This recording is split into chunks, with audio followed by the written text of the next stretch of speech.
मुजफ्फरनगर में हुई किसान महापंचायत को लेकर आज पश्चिमी प्रदेश मुक्ति मोर्चा के राष्ट्रीय अध्यक्ष भगत सिंह वर्मा से हमने खास मुलाकात की और उनसे कई सवाल किए और उन्होंने कई सवालों के जवाब दिए और हर सवाल का जवाब उनका एक ही है कि अगर किसान नाराज़ है तो उत्तर प्रदेश नहीं पूरे देश में भारतीय जनता पार्टी को भारी नुकसान उठाना पड़ेगा। नेताजी, ये जो मुजफ्फरनगर में किसान महापंचायत हुई है, इसका क्या असर रहेगा? देखिए, जो मुजफ्फरनगर में संयुक्त मोर्चा की जो रैली हुई है, किसान महापंचायत हुई है, इसका असर निश्चित रूप से आने वाले 2022 के उत्तर प्रदेश के चुनाव पे सीधा सीधा असर पड़ेगा और इसका असर 2024 में भी भारतीय जनता पार्टी की केंद्र सरकार पर भी पड़ेगा। उसका कारण है, दरअसल में 2014 से और अब तक देश के प्रधानमंत्री मोदी जी ने किसानों के लिए कोई काम नहीं किया है।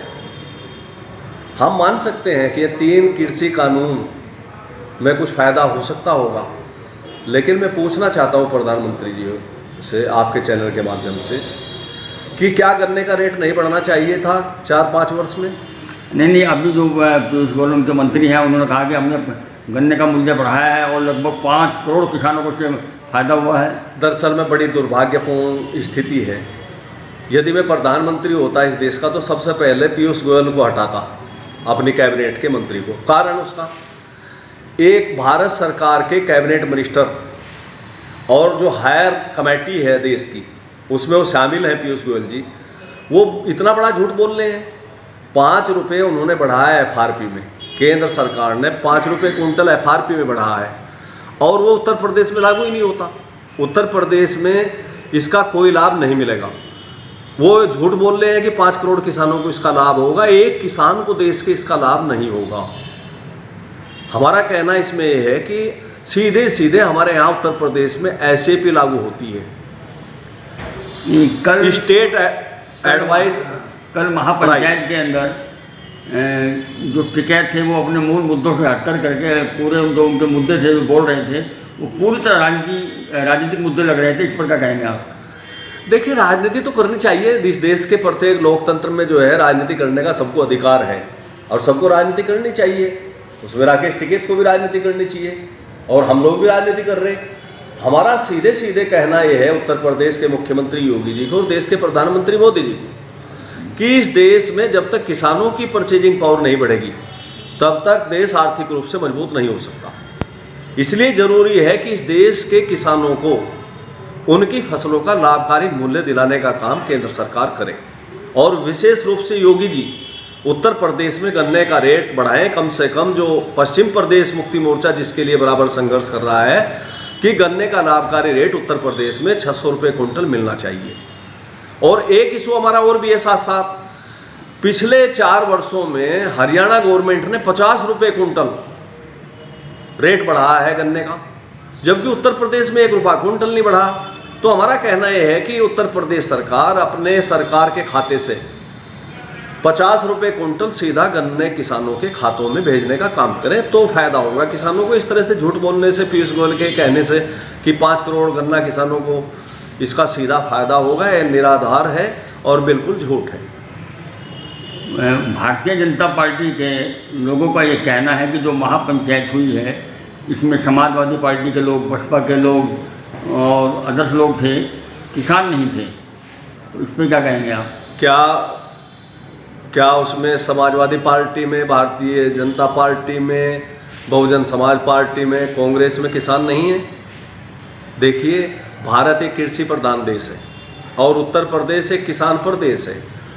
तो उसमें हरियाणा के लोग थे, पंजाब के लोग थे, पश्चिम उत्तर प्रदेश के लोग थे, उत्तराखंड के लोग थे। ऐसा नहीं, वहाँ सब लोग किसान ही थे और वहाँ विशेष रूप से किसानों की बात की है। और हम लोगों ने भी गन्ने की बात की है कि भाई गन्ने का भुगतान चीनी मिलों को करना चाहिए। 1-1 वर्ष तक गन्ने का भुगतान नहीं होगा तो कैसे चलेगा? और तो विशेष रूप से जो है योगी जी को गन्ने का रेट बढ़ाना चाहिए।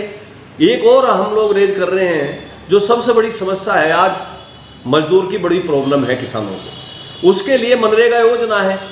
जिसके लिए 72,000 करोड़ रुपए सेंटर के बजट में है, यूनियन बजट में 72,000 करोड़ रुपए की व्यवस्था है।